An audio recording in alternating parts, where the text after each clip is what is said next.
Días atrás, desde el Frente Amplio denunciaban que en secundaria había más de 4.000 horas docentes todavía sin adjudicar. El senador José Carlos Maía, que se especializa en temas de educación, señalaba que esta situación afectaba a unos 10.000 estudiantes. El problema en este caso es que hubo que hacer en muchas circunstancias.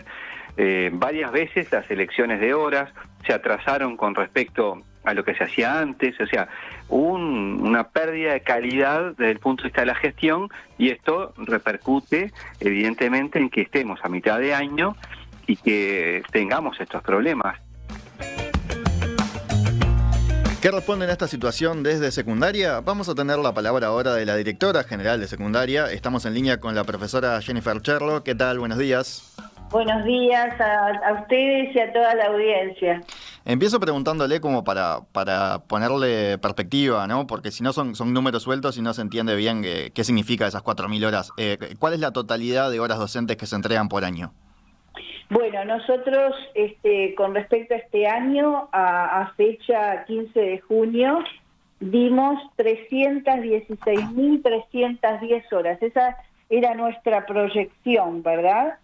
De esas horas fueron tomadas por los docentes, y en lo que respecta a docencia directa, hay 4.776 horas que no tenemos libre, que tienen dueño, que las tomaron algunas personas, pero que no hemos conseguido suplentes para eso. Sí, comentemos, ¿por qué se da esa situación de que quedan las horas libres? ¿No tiene que ver con licencias por enfermedad, no por embarazo? Exactamente. Yo les cuento un poquito cuál ha sido el proceso. No coincido con el senador Maía en que la gestión de las horas haya sido o dificultoso o ineficiente. Al contrario, nosotros en el 2021 iniciamos un proceso de transformación donde dimos en 13 departamentos las horas en forma virtual, que resultó algo muy positivo, y en 6 departamentos llevamos a cabo la elección como siempre, en forma presencial.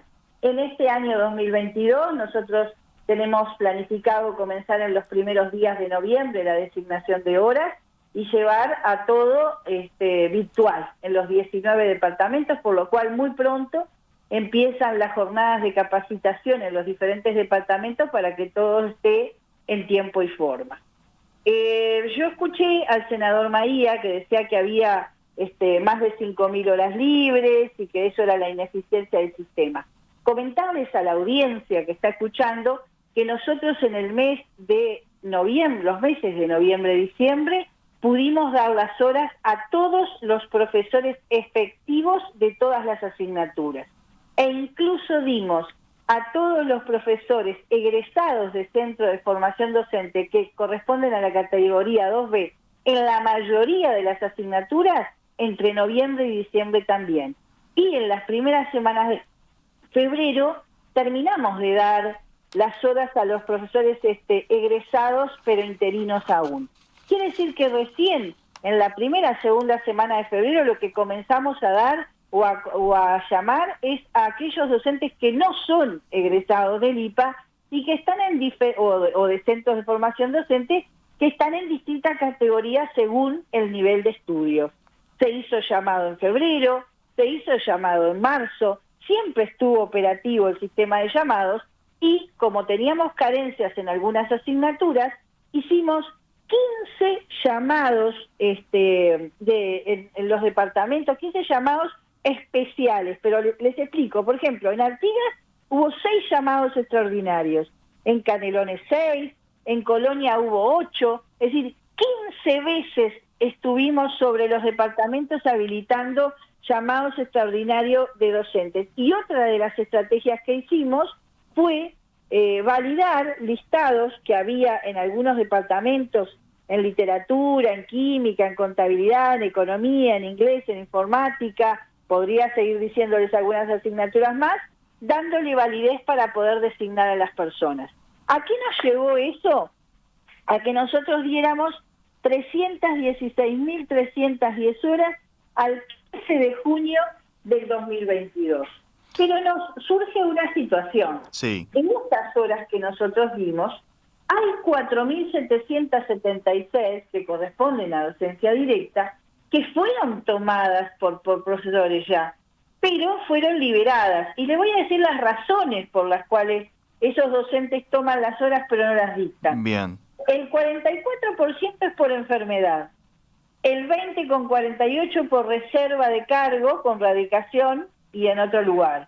Pases en funciones, un 13%, medio horario por maternidad, un 5%, la maternidad en sí, otro 5%, el pase en comisión fuera de la ANEP, otro 5%, y otros motivos, un 7,19%. Quiere decir que cuando usted dice, pero hay 4.776 horas libres porque no se dieron, porque hay un problema de gestión. No es cierto, señores. Las horas se dieron. Lo que estamos ofreciendo ahora son las suplencias de esas horas y es lo que es difícil encontrar. Por ese motivo, nosotros hoy estamos haciendo un llamado de docente de tutor en línea para otorgar a estos alumnos que están en esta situación o los grupos que no se dieron, un docente remoto, ¿verdad? ¿Esta situación es nueva? No. Yo los invito a buscar prensa del 15, 16, 17 y ver si no encuentran que dice secundaria aún tiene y una cifra mucho más grande para dar de horas. Y lo que es peor, no es que en esa instancia esas horas estuvieran dadas y se estaba buscando suplente, ni siquiera se habían dado, ¿verdad? Sí, esas cifras se las manejamos, sí, al senador Maía en la entrevista anterior, ¿no? Casos de, por ejemplo, paros en mayo, abril, de liceos que reclamaban que seguían sin horas sin adjudicar, por ejemplo. El senador Maía había manejado distintas cifras, 4.000 y pico, que es lo que viene manejando usted, también en algún momento manejó 5.000, alguna más de 5.000, tiene que ver con algunos cursos semestrales, ¿no? Por lo que entiendo. Exactamente, mira, tenemos las 4.776 horas que te decía que están ya dadas, pero lo que estamos buscando es suplentes.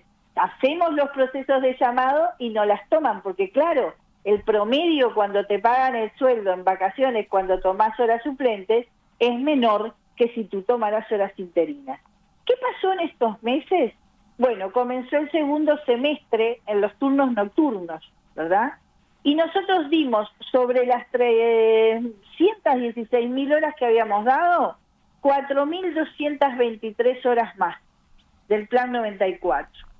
De esas horas, efectivamente fueron tomadas 3.274 y quedaron 949 que las estamos dando. Entonces, si tú tomás las 4.776 horas, que son todas horas suplentes, más las 949 que estamos en proceso de darlas, te suman 5.275 horas, que supongo que es la cifra que manejaba el senador Maía. Sí. Hay algo que es endémico en el sistema.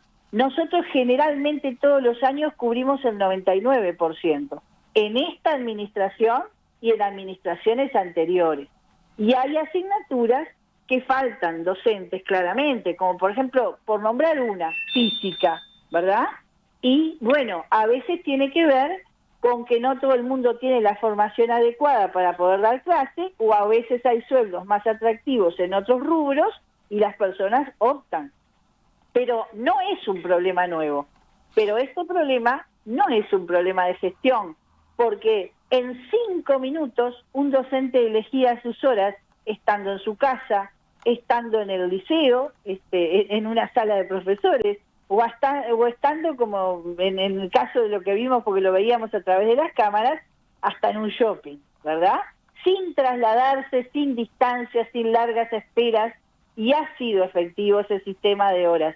Este año pensamos también comenzar tempranamente los primeros días de noviembre y creemos que este sistema de horas virtuales funciona y creemos que la administración ha sido eficiente en la distribución de horas, porque además a eso que nos hablan de recortes y que hemos eliminado grupos y demás, nosotros hemos, por ejemplo, habilitado un periodo especial de inscripción en marzo, tanto en el 21 como en el 22, y hemos conseguido que 3.000 alumnos vuelvan a nuestro sistema. Hemos creado 140 y pico de grupos para atender a esos jóvenes, viendo dónde había espacios educativos para contener sus trayectorias educativas. Y hay otra cosa. Nosotros, por ejemplo, ahora, hace bien poquito,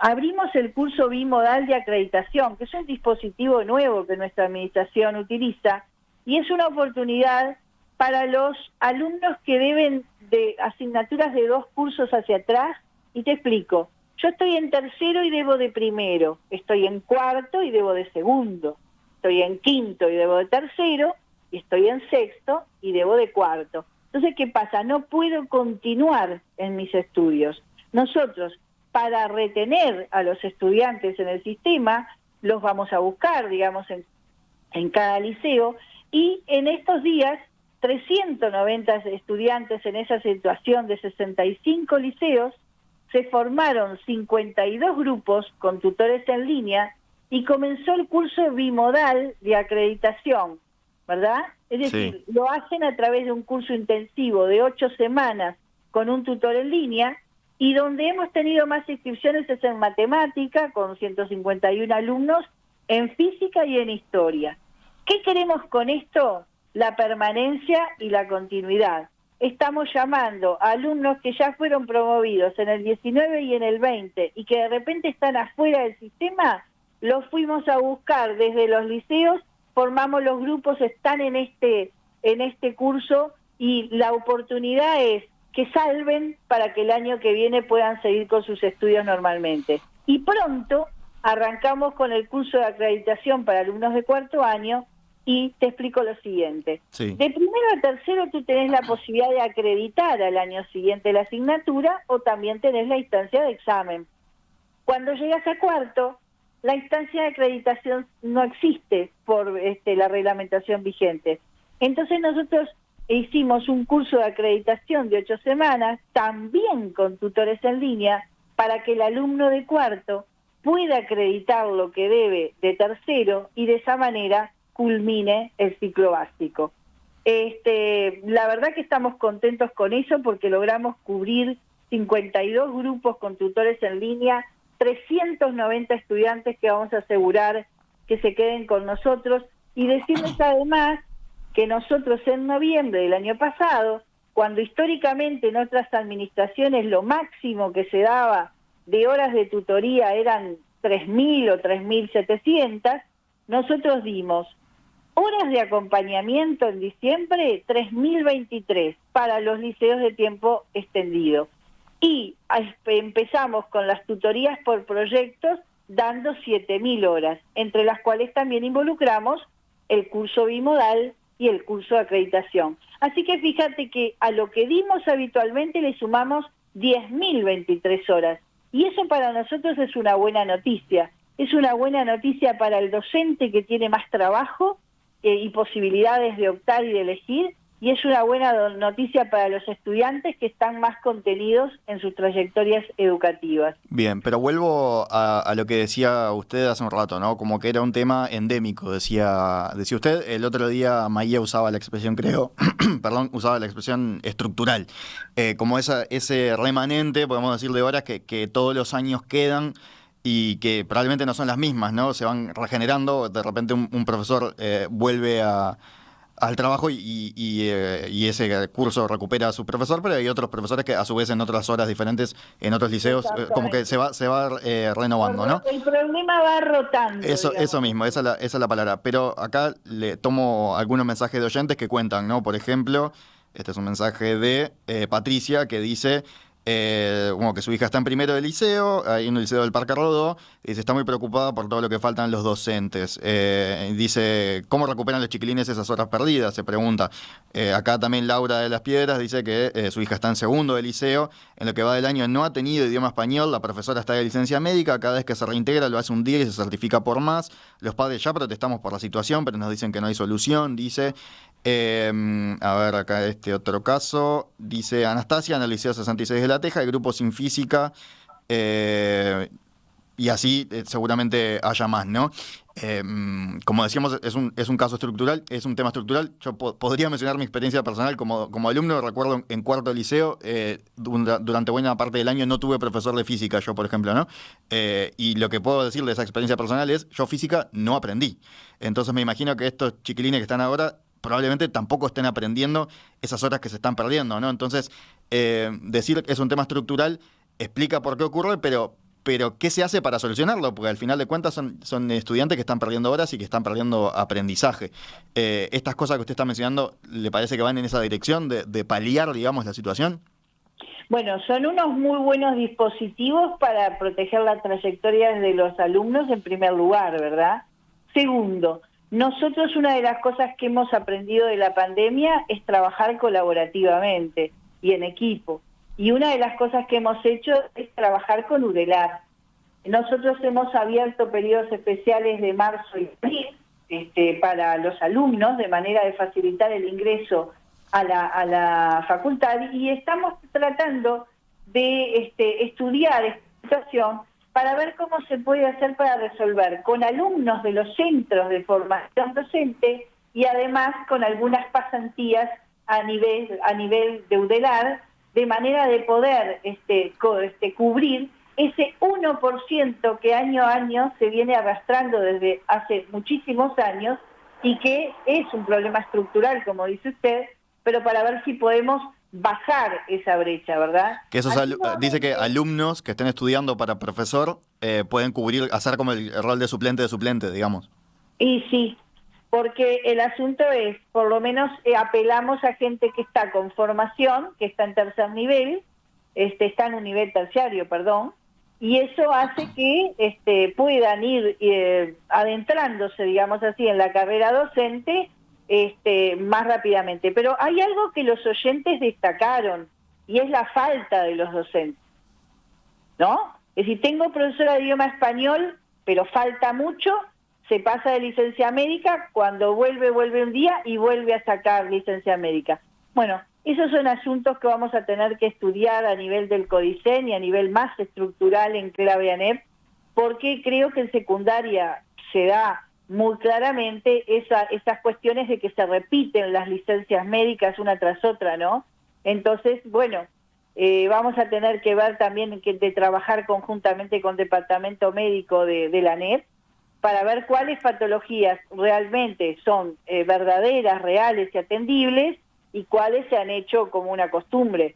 Pero, a ver, nosotros las horas las damos, pero la gente pide licencia. Entonces ahí, cuando yo pido licencias cortas que no llegan a un mes, prácticamente no puedo llenar esas suplencias porque no da el tiempo, el titular regresa, se presenta en el liceo y vuelve a pedir licencia. Entonces, las licencias que son de más de un mes, nosotros tenemos más posibilidades de cubrirlas. Las que son de un mes o menos de un mes, es difícil cubrirlas. Porque el profesor le conviene más agarrar más horas, dice, claro, que va por ahí. Entonces, primero, que no le conviene agarrar una suplencia que es a término. Y segundo, que después estructuralmente en su liquidación anual va a cobrar menos que si tuviera horas interinas.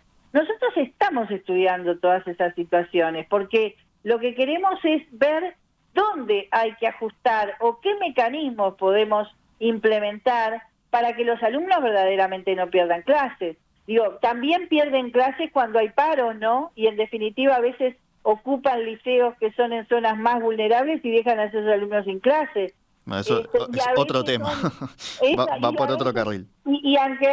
Sí, es otro terreno, por supuesto, pero lo que te quiero decir es que claro que me preocupa, y me preocupa mucho, porque siempre lo dije así, me preocupa el derecho a la educación de los hijos de los trabajadores, sencillamente porque yo soy hija de un trabajador y la educación hizo la diferencia en mi vida, ¿verdad?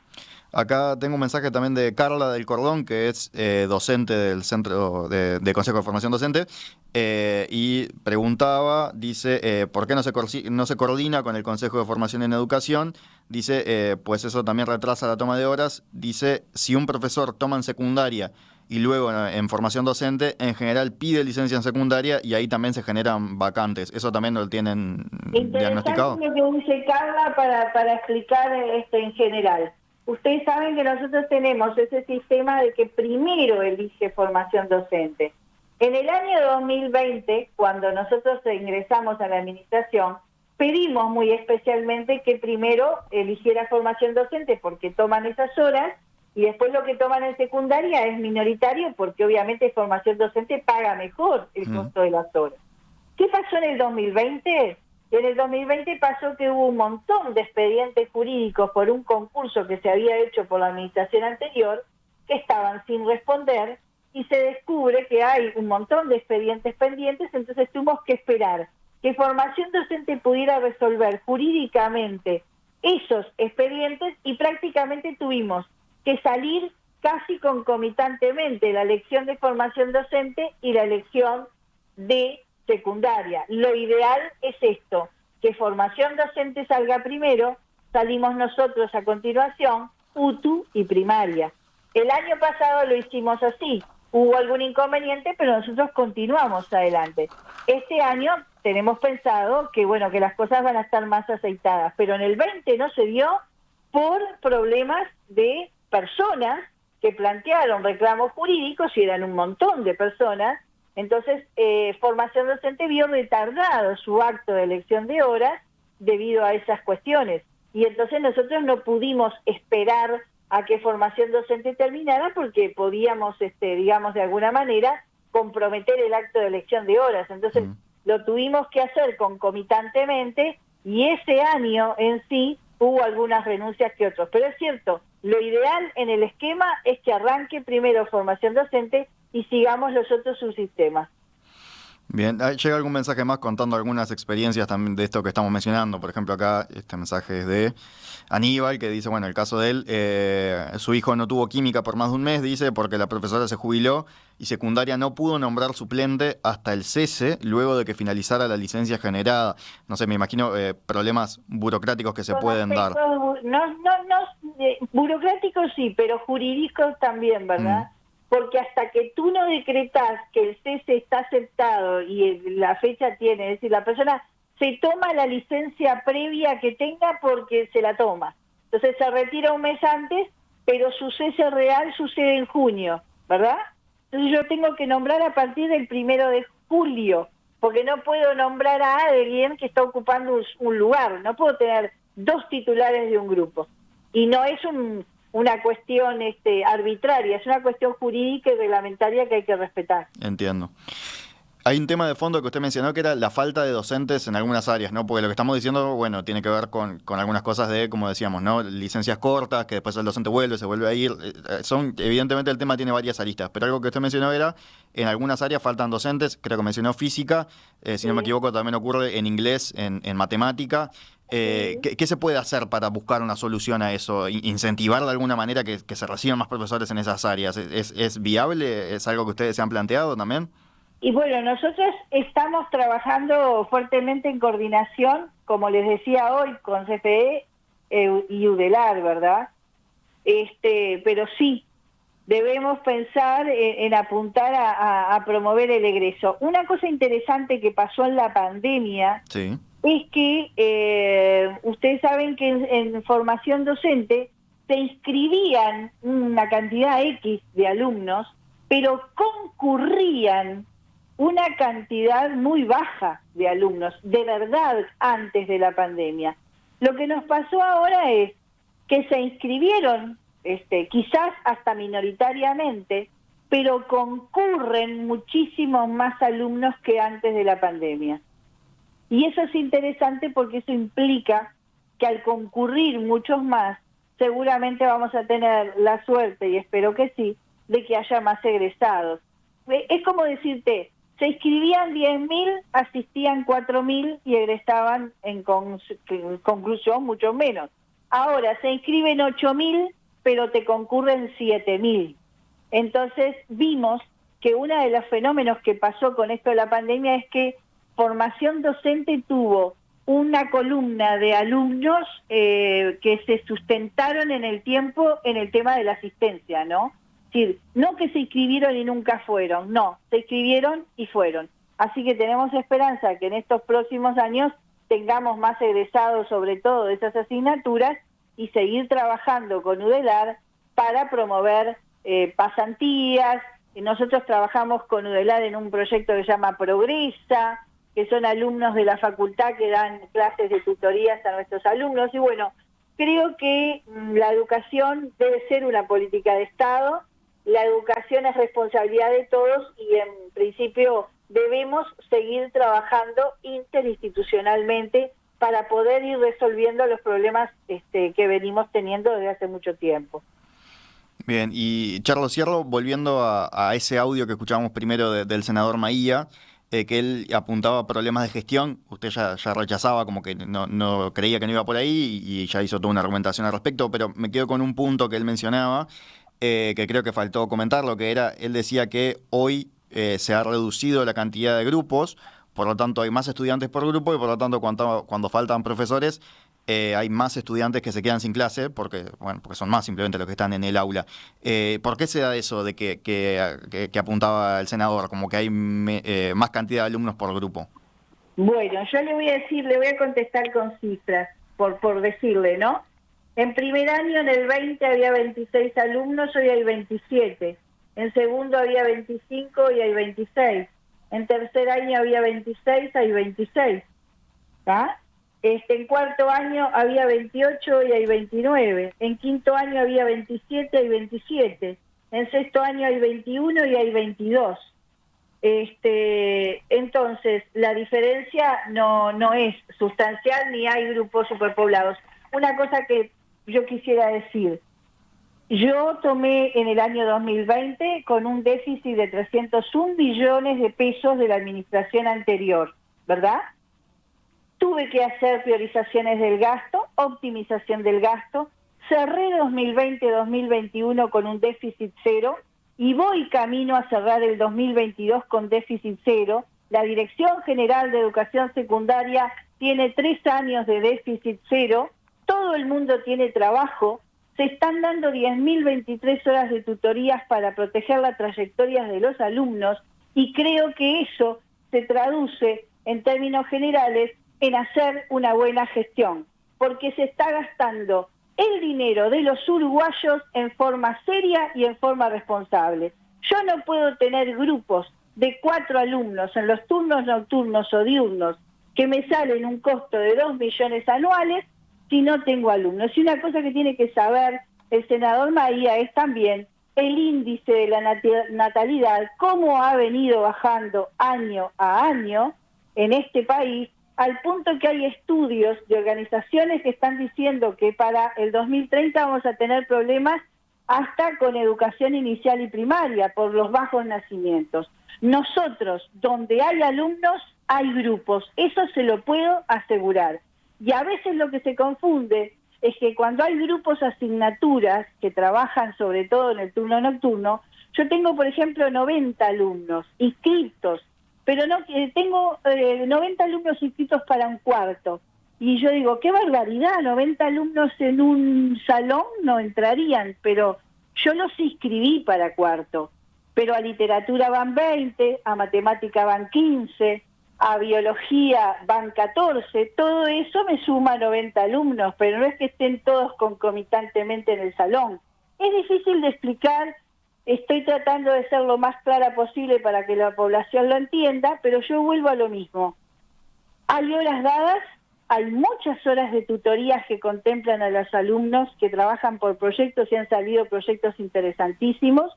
Como nunca se hace un módulo de introducción y se le da todas las pautas. Los profesores tienen materiales en los liceos en casa, hay repositorio, hemos hecho hasta cursos, manuales para educación bimodal en su momento, manual para tomar exámenes en forma virtual. Se ha trabajado mucho para contener a los alumnos. Y vuelvo a decir lo siguiente, la gestión 2021-22 cierra todo este proceso con déficit cero. Y para mí, déficit cero, trabajadores con horas, docentes trabajando en el aula con proyectos y alumnos que están atendidos, eso se traduce en una buena gestión. Profesora Jennifer Charlo, directora... Sí, disculpe que le corté lo último. ¿Qué me decís? No, ya le iba a agradecer y a despedir, pero le corté lo último que estaba diciendo, disculpe. Bueno, lo lamento, pero te enteraste por lo menos, Gonzalo. Sí, de profesora Jennifer Charlo, directora general de secundaria. Bueno, muchísimas gracias por estos minutos esta mañana aquí en Perspectiva. Chao, que andes bien.